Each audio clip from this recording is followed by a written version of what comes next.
Hello again, my friends. I am back with 3 more new inserts to flip for you for the new year. Again, these are revisions to some of the most popular inserts in my shop. So I have done a revised version of the finance planner, a revised version of the shopping log, and as part of the shopping log, we now have an Afterpay tracker. Okay, so I'm really excited to show these off to you. How fun are these covers also while I'm holding them here?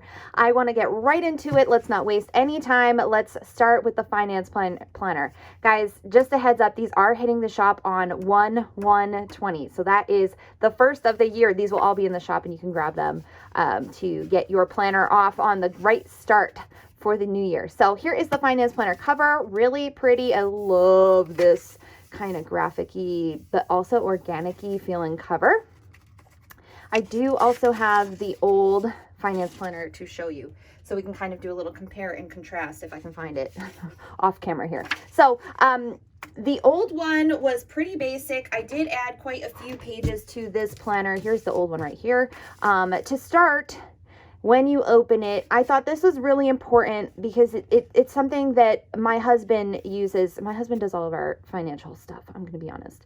But he has a whole planner just for passwords. And he said to me, it'd be great if there was just a page for that in the financial planner. Well, my friends, here it is. You now have a place to store all of your login information for the different various places that you pay your bills, your bank accounts, stuff like that. So you can put it all here. There's also a graph page on the flip side. So if you want to add any notes, or maybe 8's not enough for you, you could add a couple more on the side here.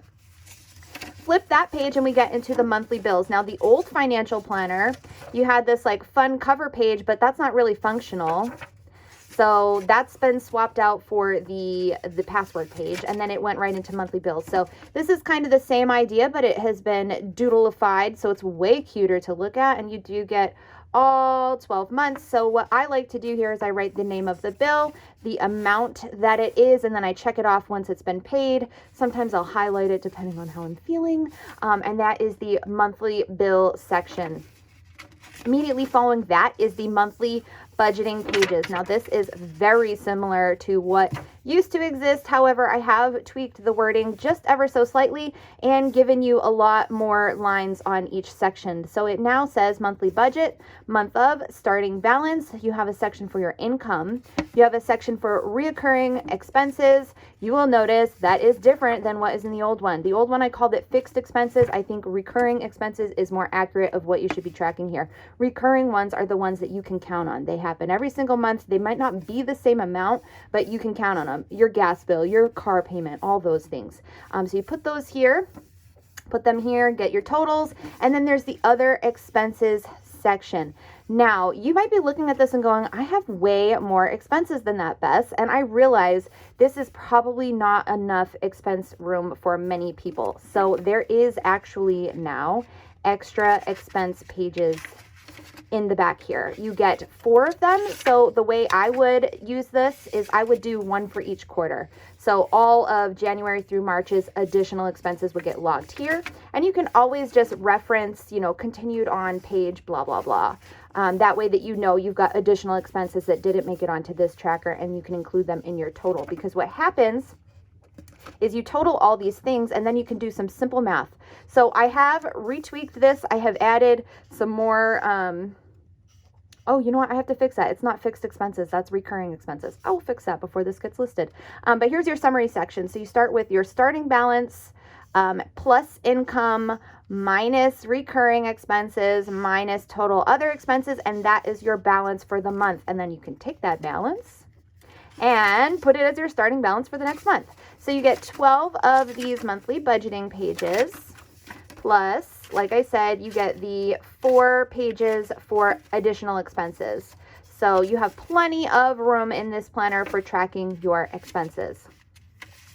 After that, we get into the debt pay down section. So this is for big debts, whether it's a car bill or a student loan, whatever it is. You have 12 lines here, so there's enough for every month that you pay your debt down. You can track what the due date was, what the amount was due, what you actually paid, because many of us are either paying more or less than what the amount due is. Hopefully it's more.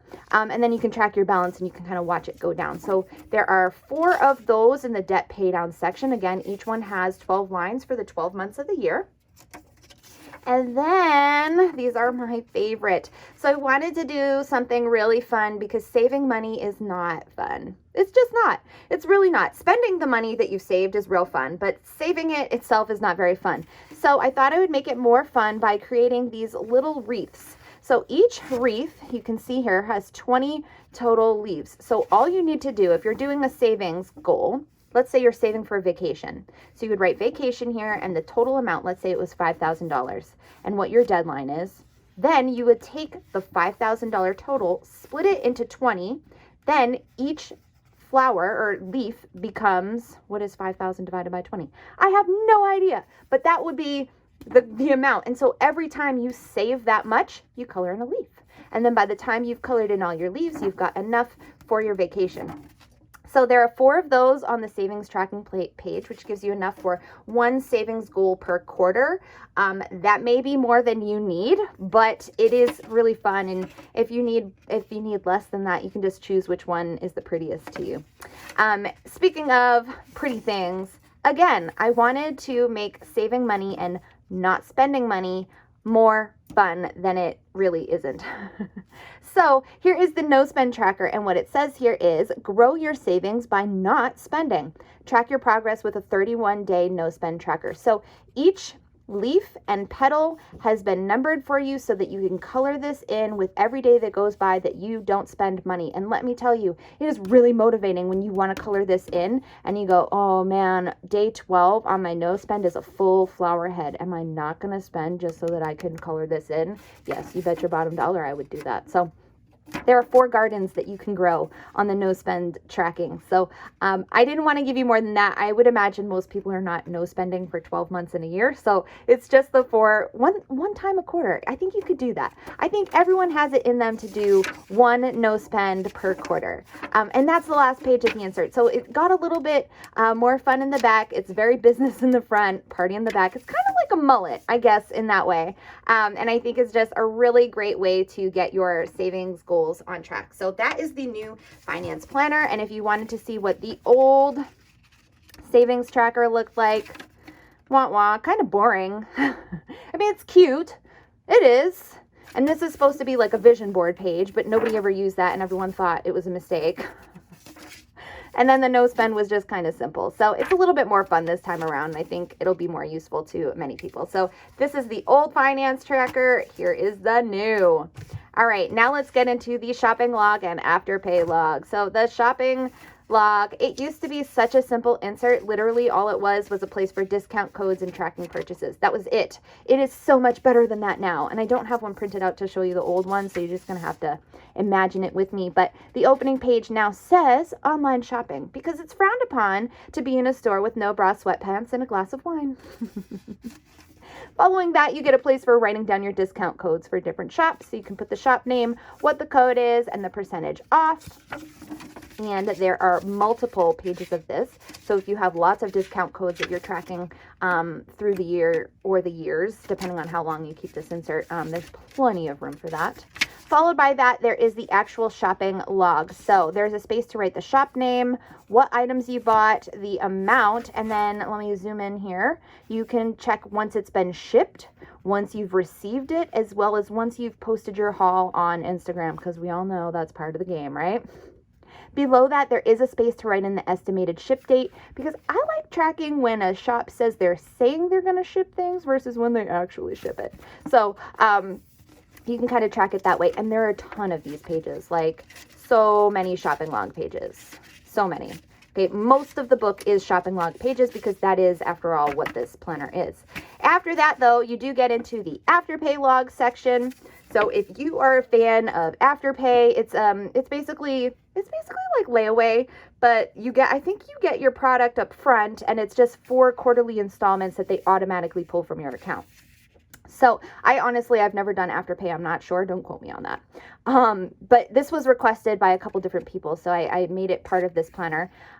There is the place to track what shop it was, what your installment amount was, what your total due is. And then on each one, you get 4 spaces for checking off.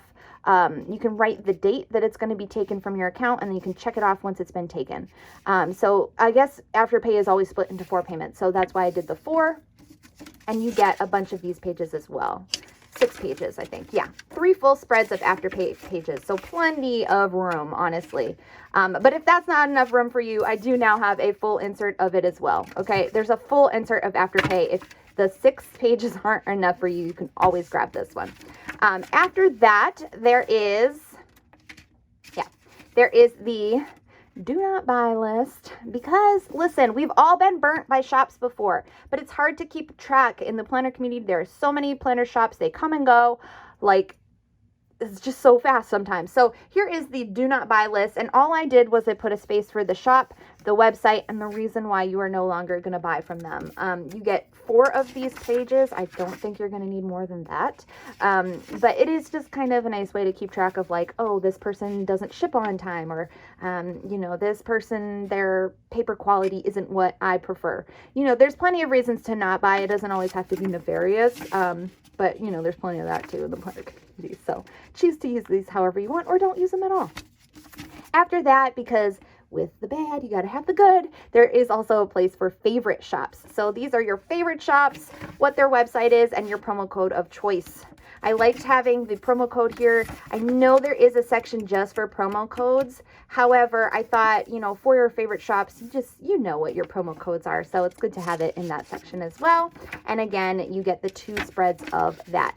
So that is the shopping log, new and improved. And like I said, the last one here is the Afterpay log, and it is a full booklet of those Afterpay tracking pages. So it's a great way. If you are doing a lot of Afterpaying, you're going to want to get your hands on this as well. So there you have it, friends. It's the finance planner, the shopping log, and the Afterpay log. If you missed yesterday's video, I also showed off the Medley Weekly, the reading journal, as well as the travel journal. So head to my YouTube channel to check out those if you missed them. In the meantime, these will all be hitting the shop tomorrow, 1/1/20, for the new year. If I don't see you before then, have a fantastic New Year's Eve, a happiest new year. Stay light, stay bright, my friends, and I will catch you later.